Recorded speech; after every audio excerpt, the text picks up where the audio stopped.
Le racisme, un système d'oppression profondément enraciné basé sur la race, continue d'imprégner les sociétés du monde entier, et le Brésil ne fait pas exception.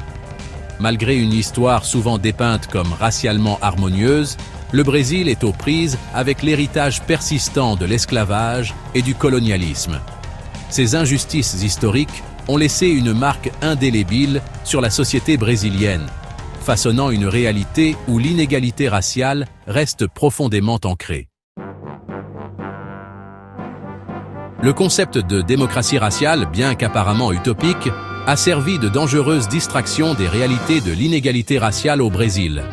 Cette notion, popularisée au milieu du XXe siècle, suggère que le Brésil, contrairement à d'autres nations ayant des antécédents de ségrégation raciale manifeste, est parvenu à une coexistence harmonieuse entre ces divers groupes raciaux. Cependant, cette image idyllique dément le vécu des Afro-Brésiliens qui continuent d'être confrontés à la discrimination et aux préjugés. Le mythe de la démocratie raciale, bien qu'il soit bien intentionné, a par inadvertance perpétué une culture du silence autour de l'inégalité raciale. Pour comprendre les réalités actuelles du racisme au Brésil, il est essentiel d'examiner le contexte historique qui a façonné ces inégalités. L'histoire du Brésil est profondément liée à la traite transatlantique des esclaves, qui a vu la migration forcée de millions d'Africains vers le pays. Pendant des siècles, les Africains réduits en esclavage ont enduré des conditions brutales, leur travail alimentant la croissance de l'économie brésilienne. L'abolition de l'esclavage en 1888 n'a guère contribué à démanteler les systèmes profondément enracinés de hiérarchie raciale.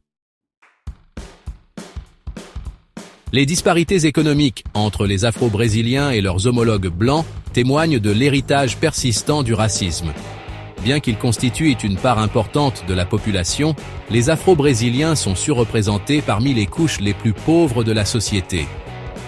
Les statistiques brossent un tableau sombre, révélant des écarts importants en matière de revenus, de richesse et d'accès aux opportunités économiques.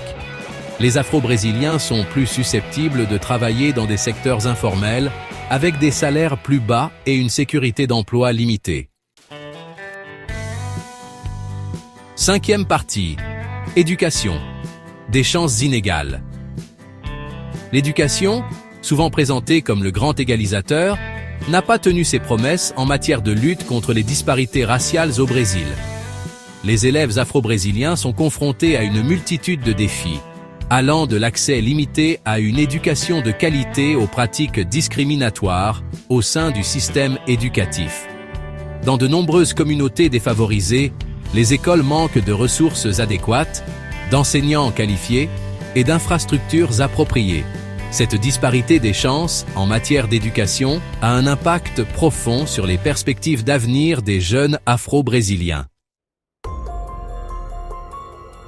Sixième partie. Santé. Une question de vie ou de mort.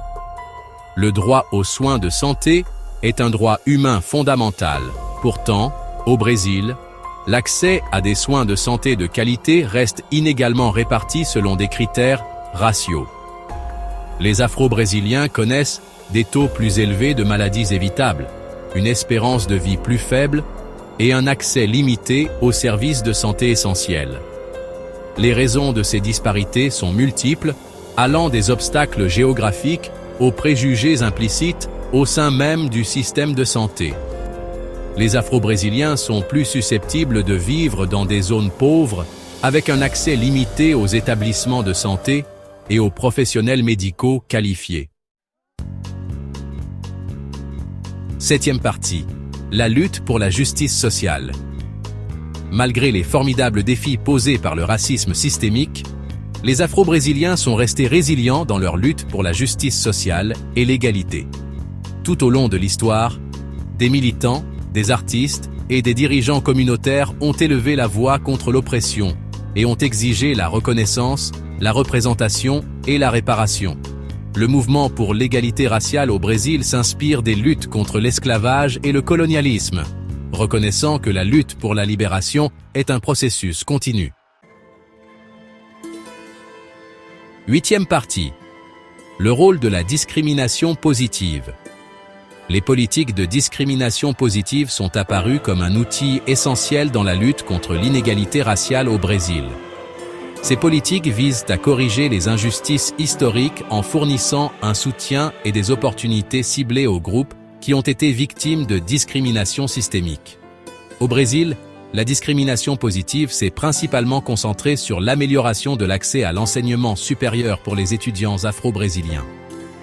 Les universités ont mis en place des systèmes de quotas, réservant un certain pourcentage de places aux étudiants issus de groupes raciaux sous-représentés. 9e partie. Conclusion. Vers un avenir plus juste.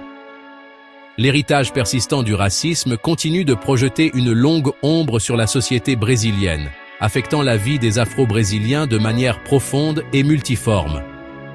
Des disparités économiques à l'inégalité d'accès à l'éducation et aux soins de santé, les conséquences du racisme sont indéniables. Cependant, la lutte pour la justice sociale et l'équité persiste.